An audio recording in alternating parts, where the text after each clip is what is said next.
अंतरराष्ट्रीय युवा विद्वान, जैन दर्शन में यूनिवर्सिटी टॉप व गोल्ड मेडलिस्ट, जैन सिद्धांत एवं न्याय विषयों को सरलता से समझाने वाले, यूएसए, इंग्लैंड, ऑस्ट्रेलिया आदि अनेक देशों में जैन धर्म की महती प्रभावना करने वाले, पंडित टोडरमल पुरस्कार, युवा विद्वत रत्न आदि अनेक पुरस्कारों से सम्मानित मूर्धन्य विद्वान डॉक्टर संजीव कुमार गोधा जयपुर द्वारा जानिए धर्म का मर्म।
सिद्ध सूर्य उपाध्याय साधु सर्व अर्थ के प्रकाशी मांगलिक उपकारी है। तिनको स्वरूप जान रागते वही जो भक्ति काय को नमाई स्तुति को उचारी है। धन्य धन्य दिन से काज सब राज भय कर जोड़ बारे बारे वंदना हमारी है। मंगल कल्याण सुख सो हम चाहते ओ मेरी ऐसी दशा जैसी तुम धारी है। ओ मेरी ऐसी दशा जैसी तुम धारी है। ओ मेरी ऐसी दशा जैसी तुम धारी है। क्षत्रचूड़ामणि नामक यह ग्रंथ अंतिम लंब के अंतर्गत यहाँ तो कुछ मौज मस्ती की चर्चाएं और सुख से बीतने के काल की चर्चा चल रही है। देखो, अनुकूलताओं का समय बहुत जल्दी बीत जाता है और प्रतिकूलताओं का समय काटे नहीं कटता। दुख तकलीफ की घड़ियां बहुत लंबी दिखती है। ऐसा लगता है जैसे बहुत लंबा काल, दिन भी वर्षों जैसे दिखाई देते हैं और अनुकूल समय बीत रहा हो तो वर्षों भी ऐसे लगते हैं जैसे कुछ दिनों महीनों में निकल गए हों। इतना जल्दी पूरा हो गया है? हमें ऐसा लगता ही नहीं है। तो यहाँ जीवनधर कुमार के 30 साल निकल गए। किसमें? अनुकूलताओं में। और कैसे निकल गए 30 साल, कितने जल्दी निकल गए कि एक ही श्लोक में है 30 साल निकाल दिए। फटाफट वृद्धावस्था की तरफ बढ़ने लगे। और यहाँ बातें कही थी कि स्वर्गों की असंख्यात वर्षों की आयु भी क्षण मात्र में ही ऐसे लगता है जैसे जल्दी ही पूरी हो गई हो। ये सहज ही है जगत के जीवों का स्वरूप। और एक छंद नहीं, ये पंक्तियां जो है विरले मनुष्यों वाली, ये बहुत सुंदर पंक्तियां थी जो हमारे उदयपुर जाने के पहले हमने यहाँ चलाई थी। बहुत मार्मिक बातें थी। देखो, आप 518 नंबर पेज पर इन 3 लाइनों को दोबारा पढ़ना चाहूंगा। 518 नंबर पेज पर, किन्हीं विरले ही मनुष्यों को धर्म समझने का भाव उत्पन्न होता है। बोलो, आप समाज में देखो चारों तरफ समझना कोई नहीं चाहता, सब समझाना चाहते हैं। सब समझाना चाहते हैं। आप किसी ऐसे व्यक्ति के पास में बैठ जाओ जिसने किताब की 4 लाइनें भी नहीं पढ़ी हो, वो आपको धर्म समझाने लग जाएगा। अरे मेरे पास बैठो, मैं समझाता हूँ धर्म क्या है। आप ही ने 2 दिन पहले कहा था सबको पंडित। हाँ देखिए, सबको पंडित किने, जो यहाँ सभा में बैठे हैं क्या, नहीं, उनको नहीं कहा जो बाहर हैं। माने जो थोड़ा बहुत पढ़ते सुनते हैं वे सब विद्वान पंडितों जैसे हैं, उन्हें कहा था मैंने। देखिए, बाहर की स्थिति बहुत खराब है, पूरे समाज की स्थिति बड़ी विकृत है। वे धर्म समझते नहीं हैं, धर्म समझना चाहते नहीं हैं। जो कुछ भी करते हैं उन्हें ऐसे लगता है कि यही तो धर्म है, यही तो धर्म है। माने जो भी उनके धर्म के, जो भी उन्होंने अपने माइंड में सेट कर रखा है ना, चाहे वो कबूतरों को ज्वार डालना हो, अब वो ऐसा लग रहा है धर्म कर रहे हैं। रोजाना कुत्ते को रोटी दे रहे हो और गाय को रोटी दे रहे हो, और ऐसे लगता है जैसे धर्म हो रहा है। लेकिन पता है वो कुत्ते और गाय को रोटी क्यों दे रहे हैं? कि किसी ज्योतिषी ने कही थी कि दोगे तो भला होगा, इसलिए दे रहे हैं। माने मानसिकता की बात कह रहा हूं मैं। अब ये कह रहे हैं धर्म है क्या चीज? धर्म पहले समझो, उसके बाद में करो। करने के पहले समझा जाएगा। ये मनुष्य धर्म समझने का भाव जिसके मन में पैदा हो गया, इसका मतलब उसका सद्भाग्य का काल शुरू हो गया।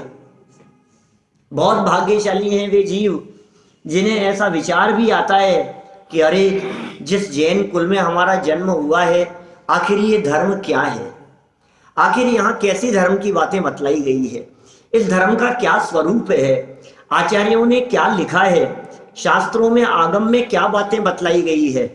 ये धर्म क्या पढ़ने का नाम है, क्या सुनने का नाम है, या तीर्थ वंदनाओं का नाम है? ये धर्म किसका नाम है? मंदिर जा पूजन कर ली, पूजन कर माला जप ली, माने हैं इसे धर्म ध्यान, कैसे बनेगा भगवान। ये प्रारंभिक क्रियाएं जरूर हो सकती है, लेकिन इससे ऊपर उठ करके कोई धर्म है, मैं कौन हूँ, कहाँ से, वो समझना पड़ेगा हमारे को। इसे, इन बातों को समझने का विकल्प ही खड़ा नहीं होता कि आखिर मैं कौन हूं, मैं कौन हूं। ये जीव, जीवन पूरा हो जाता है तो कहां चला जाता है? ये जीव कहां से आता है? कभी इन बातों के बारे में विचार करते? ये जीवन पूरा हो गया, साहब चलते फिरते हुए दिखाई दे रहे थे, अचानक ही पता नहीं क्या हुआ, बोलना चलना सुनना सब बंद, मर गए। क्या हुआ? मर गए तो अचानक क्या हो गया? कोई है ऐसा जो शरीर के अंदर रहता हुआ शरीर से भिन्न है, शरीर यहीं पड़ा हुआ दिखाई दे रहा है और वो चला गया है। ये कहाँ चला जाता है? ये कहाँ से आता है? ये क्या है जो जानने देखने का काम करता है, जो जान रहा है, जो देख रहा है? ये जो याददाश्त है, ये जो ज्ञान है, जो पुरानी बातें हमारे दिमाग में दिखाई दे रही है, आखिर ये ज्ञान कहाँ स्टोर हो रहा है? किस जगह पर? धन तो तिजोरी में स्टोर हो रहा है, बैंक बैलेंस बढ़ रहा है, एफडियां बढ़ रही है, वो तो बढ़ता हुआ दिख रहा है। लेकिन जो कुछ भी हमने अपने जीवन में किया है और हमारे साथ में घटनाएं घटी है, आखिर वो कौन से पॉकेट में स्टोर हो रहा है? वो कहाँ है? वो ज्ञान क्या चीज है? वो ज्ञान किसमें है? वो जानने वाला कौन है? ये जानना देखना बंद क्यों हो गया है? ये शरीर का क्या स्वरूप है? ये निष्क्रिय क्यों हो गया है? इसके भीतर रहने वाला आत्मा कौन है? इन बातों को जानने समझने का विचार ही उत्पन्न नहीं होता। और यहाँ कह रहे हैं वे जीव विरले हैं। विरले माने बहुत कम है, दुर्लभ है, संख्या अल्प है। और एक बात समझ लेना, जिनकी संख्या अल्प है उनकी कीमत बहुत है। जगत में जो चीज कम होती है उसकी कीमत ज्यादा होती है।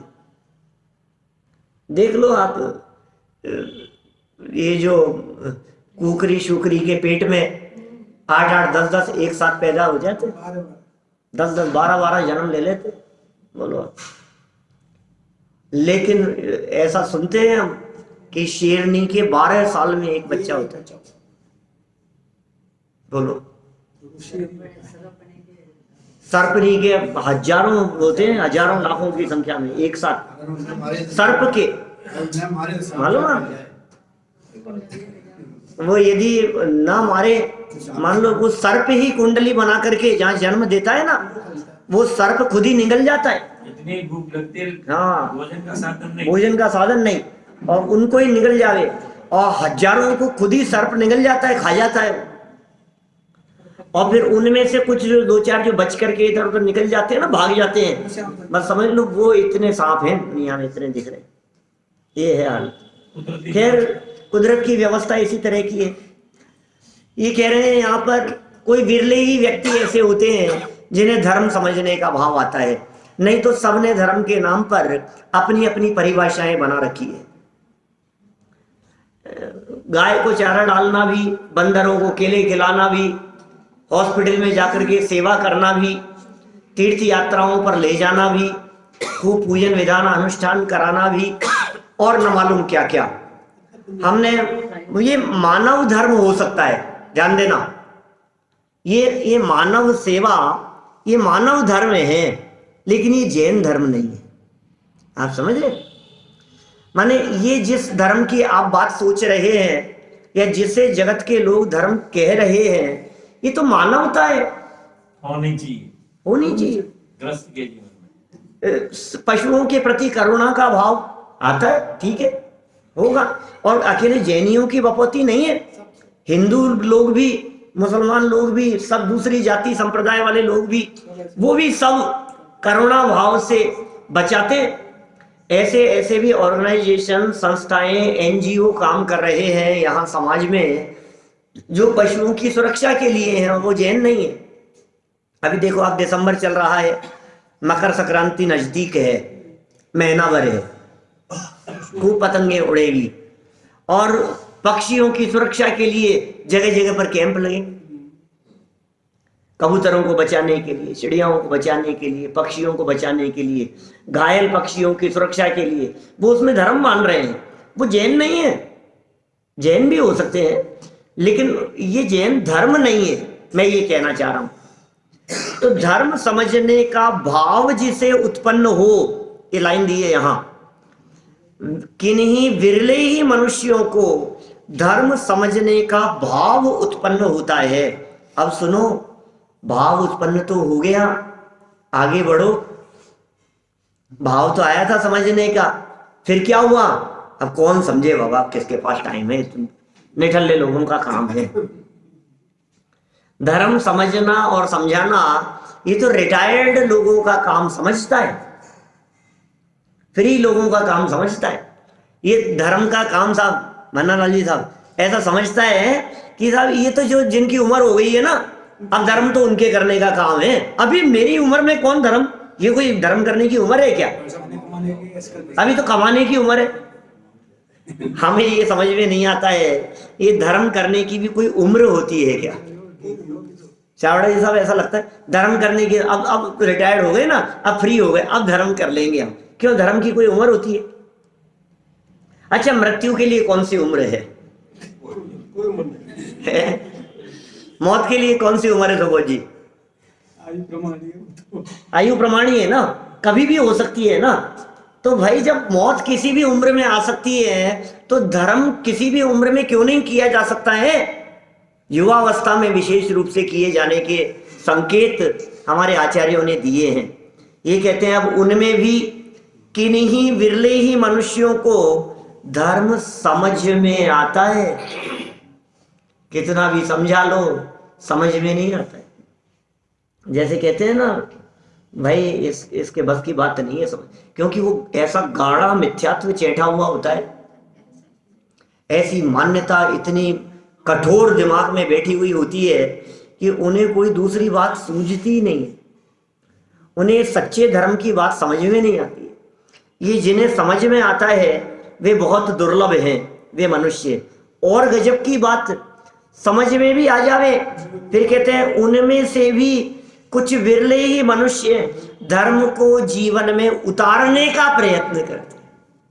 बोलो, पहले तो समझ में आने का भाव मुश्किल है कि हमें समझना है, समझने का भाव आ जावे तो सच्चा धर्म समझना मुश्किल है, और कदाचित समझते हो तो जीवन में उतारना मुश्किल है क्या? और जिनके जीवन में उतर गया हो उनकी महानता की तो हम क्या यशोगाथा गाएं, वे कितने महान हैं। धर्म जिनके जीवन में उतर गया हो वे तो अब परमेष्ठियों में शामिल होने वाले हो जाते हैं, वे तो अब संत हो जाते हैं, मुनिराज हो जाते हैं, तपस्वी हो जाते हैं, साधुओं की श्रेणी में आ जाते हैं, उपाध्याय आचार्यों की श्रेणी में आ जाते हैं, और आगे बढ़ करके अरिहंत बन जाते हैं और सिद्ध अवस्था को प्राप्त कर लेते हैं। ये पांचों ही परमेष्ठी वे ही हैं जिनके जीवन में धर्म उतरा है, प्रतिमाधारी वे ही हैं जिनके जीवन में धर्म उतरा है, सम्यक दृष्टि वे ही हैं जिन्होंने धर्म को गहराई से समझा है, और वे उत्तर उत्तर धर्म को अपने जीवन में उतारने का प्रयत्न कर रहे हैं। और बाकी सब की तो हालत ये है, एक कान से सुनते हैं और दूसरे से निकाल देते हैं। दो कान इसीलिए हैं, और वो भी आमने सामने। और साहब इतना तेज बोलते हो आप कि वो बात को घूमने के लिए टाइम ही नहीं मिलता हो तो सामने निकल जाती है, एक कान से जाती है और दूसरे से निकल जाती है। खैर देखिए, जीवनधर कुमार का काल बीतने लगा, वह काल निकल गया। धर्म को उतारने का प्रयत्न किया जाना ये बड़ा दुर्लभ था, यह बात यहाँ कही। बात को कुछ आगे बढ़ाते हैं। धर्म का फल भी समझा, लेकिन महत्व आगे जीवन में धर्म का फल तो सुख है साहब, धर्म का फल सुख है, धर्म का फल शांति है, धर्म का फल निराकुलता है। इंद्रिय सुख या अतीन्द्रिय सुख? गुरुदेव ने बताया कि दुख भी रोकड़ है और सुख भी रोकड़ है। हाँ। जिस टाइम को संगठन होगा या अनुभव होगा उसी सब तत्काल है, तत्काल नकद है, बिल्कुल इसका उधार का काम नहीं है क्या? ये इंद्रिय जन्य सुख की कल्पना करने वालों की हम क्या बात करें, उसमें तो सुख ही नहीं है, सुखाभास है। वो श्रीमद् राजचंद्र जी की पंक्तियां है ना, वह सुख सदा ही त्याज्य रे पश्चात जिसके दुख भरा। जिसके पश्चात दुख है वो वास्तव में सुख नहीं है क्या? अच्छा, इस इंद्रिय जन्य सुखों के बारे में हम क्या बात कहें आपसे, आपने बात छेड़ दी है, 2 मिनट बात कर लें इसके बारे में। ये इंद्रिय जन्य सुख भोगने के पहले भी दुख है, भोगते समय भी। यदि भूख हो तो विविध व्यंजन इष्ट निष्ठ प्रतीत हो। अब बताओ, तुम भूख नहीं हो आपको और आपके सामने बोलो क्या पसंद है साहब, ढोलिया जी साहब क्या पसंद है आपको, बोलो खाने में क्या पसंद है? रोटी सब्जी पसंद है। मजे कर रहे हो आप, रोटी सब्जी। अब कभी हमें पता है घर की हालत, जब आप कई बार सुनाते हो क्या ही रोटी रोटी खाते हुए पक गया तो कोई दूसरी चीज बना ले। सब खबर है सब, वैसे तो पसंद क्या है मैं तो वो पूछ रहा हूँ। खाते तो रोटी सब्जी और रोजाना वो तो ठीक, दाल बाटी। अब बोलो दाल बाटी बनी है घर में, क्या दाल बाटी आपके सामने है लेकिन भूख नहीं है, अब कितनी पसंद आएगी? बोलो, भूख ही नहीं है, मन नहीं करता है खाने का। कितनी भी पसंदीदा चीज हो, यदि भूख हो तो वो चीज पसंद आएगी। कहने का मतलब यह है कि जब तक क्षुधा की वेदना ना हो, जब तक भूख की वेदना ना हो, तब तक वो रसना इंद्रिय के विषय का सेवन आपको सुख दिलाने वाला हो ही नहीं सकता। इसका मतलब स्टार्टिंग में दुख चाहिए, नंबर 1। पहली कंडीशन क्या हो गई? दुखी होना चाहिए। मतलब अंदर में यदि दुख नहीं हो तो वो विषय किस काम का? बोलो, चाहत नहीं हो तो वो ही बेकार है ना वो विषय। चाहे वो रसना इंद्रिय का विषय हो, चाहे स्पर्शन इंद्रिय का विषय हो, चाहे चक्षु इंद्रिय का विषय हो, आपका मन ही नहीं है टीवी देखने का, आप कितनी भी अच्छी से अच्छी मूवी दिखाए अब वो है ही नहीं, इच्छा ही नहीं है आपको देखने की, तो क्या होगा? तो पहले इच्छा का दुख चाहिए विषय के पहले। इंद्रिय विषयों की बात कर रहा हूं मैं। दुख से शुरुआत होती है उसकी, फिर भोगते समय तब तो आनंद है ना। भोगते समय भी आकुलता है, भोगते समय भी संतुष्टि नहीं है। टोडरमल जी कहते हैं हाफते झपट्टे मारता है। हाँ, मतलब यह हालत ऐसी दिखती है, और मिल जाए और मन नहीं भरता और पेट भर जाता है। लड्डू मुंह में या किशोर की तरफ ध्यान जा रहा है। क्या बोलो, ऐसी हालत है, माने मुंह में कुछ है, हाथ में कुछ है, निगाह किसी और को खाने की तरफ जा रही है, पेट जवाब दे रहा है, मन कह रहा है कि और खा ले, फिर नहीं मिलेगा। क्या ये इंद्रिय विषयों की ऐसी हालत है। और खाने के बाद कौन सा सुख है बताओ? फिर पेट संभालता है। ये सब इंद्रिय जन्य विषयों की ऐसी हालत है। भोगने के बाद मन में ये परिणाम आता है, ज्यादा ही हो गया, कुछ ज्यादा ही हो गया, तकलीफ नहीं हो जाए, फिर हाजमे की गोली खाओ। हाजमोला ना, ये सब में एक भोजन संबंधी बात कही है मैंने। इसको सब विषयों में लगा लेना। स्पर्शन इंद्रिय के विषयों में लगाओ, घ्राण इंद्रिय, चक्षु इंद्रिय, कर्ण इंद्रिय के विषयों में लगाओ। ये पांचों इंद्रियों के विषयों में जिसे ये जीव सुख समझ रहा है, उसके स्टार्टिंग में दुख है, भोगते समय दुख है, भोगने के पश्चात भी सुख नहीं है, वहां भी दुख ही है। यह सुख सदा ही त्याज्य रे, पश्चात जिसके दुख भरा। तो यहाँ जो प्रश्न किया था आपने कि धर्म का फल भी बतला दो, उस धर्म का फल तो अतीन्द्रिय सुख है, उस धर्म का फल तो निराकुलता है। वो धर्म पराधीन नहीं है, उस धर्म में परतंत्रता नहीं है, क्योंकि जहां परतंत्रता है वहां सच्चा सुख नहीं है। पराधीनता में तो स्वप्ने में भी सुख नहीं है। उसी समय सुख मिलता है। हाँ, तत्काल तत्काल। कर्म का फल उधार है और धर्म का फल तत्काल है। कर्म का फल उधार है भैया, सच कह रहा हूं, क्योंकि कर्म बंधेगा, बंधने के बाद में उसका फल देने का टाइम आएगा, तब फल मिलेगा, स्टोर में पड़ा रहेगा, वो उधार है। और यहाँ नगद है सब। चलिए देखते हैं, यहाँ तो जीवंदर कुमार के परिणामों की दशा। कुछ समय बदल गया। जीवंदर कुमार का जल क्रीड़ा के लिए प्रस्थान करना।